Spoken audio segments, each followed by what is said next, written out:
Elon Musk OpenAI CEO Sam Altman మధ్య విభేదాలు మరింత ముదురుతున్నాయి. వీళ్ల మధ్య గత కొంతకాలంగా ఓపెన్ ఏఐ సంస్థ పనితీరు విషయంలో మాటలు, ట్వీట్స్ యుద్ధం నడుస్తున్న సంగతి తెలిసిందే.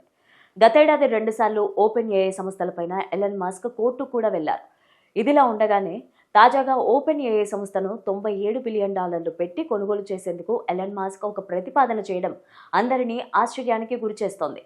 ఎలన్ మస్క్ తన వద్ద ఉన్న పెట్టుబడిదారుల గ్రూప్తో కలిసి వెళ్లి శామ్ ఆల్టమన్కు ఈ ప్రతిపాదన చేశారు.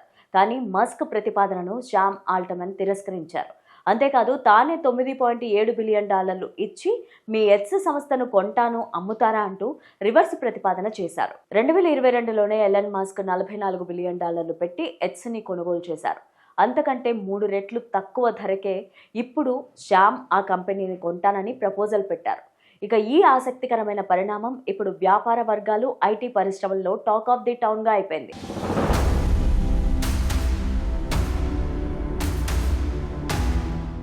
ఓపెన్ ఏఐ అనే ఆర్టిఫిషియల్ ఇంటెలిజెన్స్ స్టార్టప్ సంస్థను స్థాపించేటప్పుడు ఆ సంస్థ కో-ఫౌండర్స్లో ఎలన్ మస్క్ ఒకళ్ళు. అలానే ఎలన్ మస్క్ చెబుతున్న వెర్షన్ ప్రకారం ఎలాంటి లాభాపేక్ష, వ్యాపారాకాంక్ష లేకుండా ఆర్టిఫిషియల్ ఇంటెలిజెన్స్ను ఓపెన్ సోర్స్ చేసి అందరికీ ఉచితంగా ఉపయోగపడేలాగా చేయాలన్నదే ఓపెన్ ఏఐ సంస్థ లక్ష్యం. కానీ ఆ తర్వాతి కాలంలో ఓపెన్ ఏఐ సంస్థ లాభం కోసమే పనిచేసే వ్యాపార సంస్థగా మారిందని మస్క్ ఆరోపిస్తున్నారు. ఇదే విషయంపై ఆయన 2024లో 2 సార్లు కోర్టుకు కూడా వెళ్లారు. ఓపెన్ ఏఐ సంస్థ లక్ష్యాలను గుర్తు చేస్తూ లాభం కోసం పనిచేయడం పక్కన పెట్టి నలుగురికి ఉపయోగపడేలాగా సంస్థ పనిచేయాలని అన్నారు.